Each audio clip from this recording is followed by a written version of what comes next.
Hi friends, welcome to my channel Avinash Agarwal. आज का हम लोग का टॉपिक है इन्वेस्ट की पाठशाला। और इस इन्वेस्ट की पाठशाला में हम लोग का सब टॉपिक है what is share market and why company sell their share to public and what company give reward to their share holder. तो आज का टॉपिक स्टार्ट करने से पहले मैं आपको एक चीज बता देना चाहता हूं कि अगर आप अलर्ट, एक्टिव और आप में रिस्क लेने की क्षमता है और आप में धैर्य है, तभी आप शेयर मार्केट में इन्वेस्ट करिएगा, नहीं तो आपको लॉस ही लॉस होता रहेगा। तो चलिए आज का टॉपिक स्टार्ट करते हैं। What is share market? Share market को अगर हम लोग सरल भाषा में समझे तो ये मार्केट शेयर का मार्केट है, जहां पे कंपनी अपने शेयर का कुछ हिस्सा सेल करके पब्लिक से फंड रेज करती है और ये फंड का कंपनी कुछ काम में यूटिलाइज करती है, जैसे कि रीपेमेंट ऑफ डेट और कंपनी के ग्रोथ को बढ़ाने के लिए फंड का इस्तेमाल करती है, जैसे कि investment in plant and machinery. और यहाँ पे आपका हर शेयर का आइदर डाउनवर्ड और अपवर्ड प्राइस फ्लक्चुएट होता है। अब अपना टॉपिक का नेक्स्ट पार्ट है कि why company sell their share to public.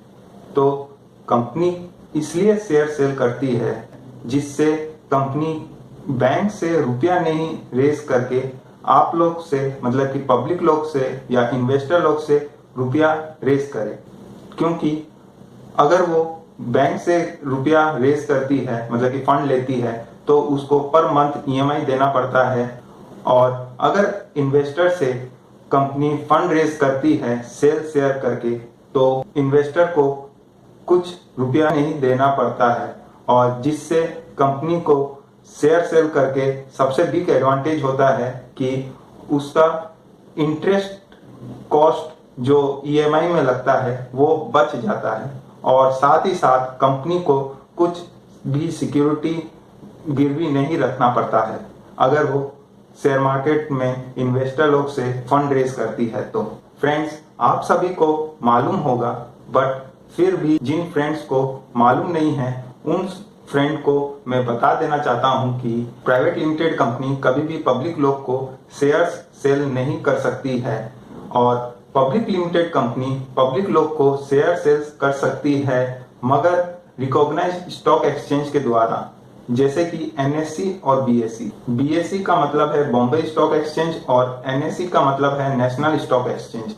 और ये स्टॉक एक्सचेंज में कंपनी पहले कुछ लॉ रूल्स रेगुलेशन कंप्लाई करती है, उसके बाद फर्स्ट टाइम अगर कंपनी शेयर सेल करती है तब वो इनिशियल पब्लिक ऑफर लेके आती है, जिनको हम आईपीओ भी कहते हैं।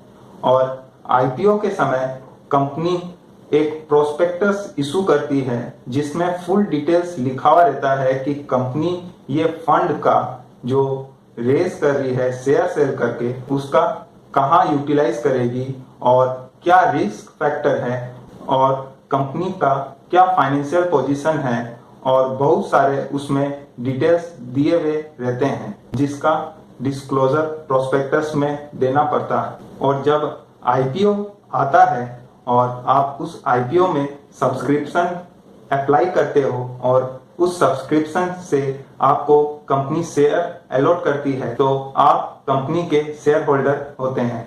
शेयर होल्डर मतलब कि जितना आप कंपनी का शेयर होल्ड करते हैं उतना आपका कंपनी में मालिकाना हक होता है। जैसे कि सोचिए, अगर आप 100 शेयर टाटा स्टील के लेते हैं तो आपका टाटा स्टील में मालिकाना हक होता है 100 शेयर के बराबर।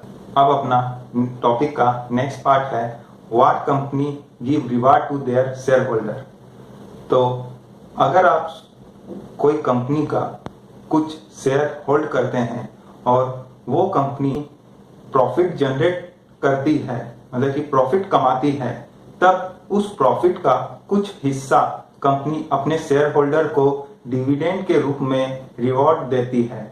जैसे अगर आप 100 शेयर टाटा स्टील के लेते हैं और टाटा स्टील कंपनी कुछ प्रॉफिट कमाती है, से 1000 करोड़ का प्रॉफिट कमाती है और उसमें से अगर कंपनी शेयर होल्डर को 10 रुपया पर शेयर पर डिविडेंड देती है तो आपको डिविडेंड मिलेगा 1000 रुपीज, क्योंकि आपके पास में 100 शेयर है तो 10 रुपए के हिसाब से आपको डिविडेंड मिलेंगे 1000 रुपए। फाइनेंशियल 1920 तक डिविडेंड डिस्ट्रीब्यूशन टैक्स लगता था और ये dividend distribution tax direct company पे कर देती थी गवर्नमेंट को और शेयर होल्डर के हाथ में या इन्वेस्टर के हाथ में ये एग्जेम्प्ट होता था। बट फाइनेंशियल ईयर 2021 से गवर्नमेंट ने डिविडेंड डिस्ट्रीब्यूशन टैक्स को एबोलिश कर दिया है, तो अब से कंपनी को DDT मतलब कि डिविडेंड डिस्ट्रीब्यूशन टैक्स नहीं देना पड़ेगा, मगर इन्वेस्टर या शेयर होल्डर के हाथ में फुल टैक्सेबल होगा।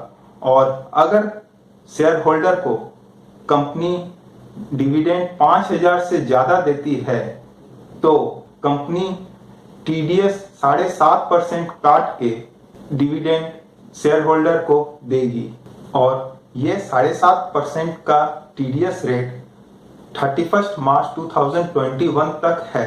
उसके बाद में 10% TDS का रेट लगेगा डिविडेंड के ऊपर में, अगर आपको 5000 से ज्यादा का डिविडेंड मिलता है तो।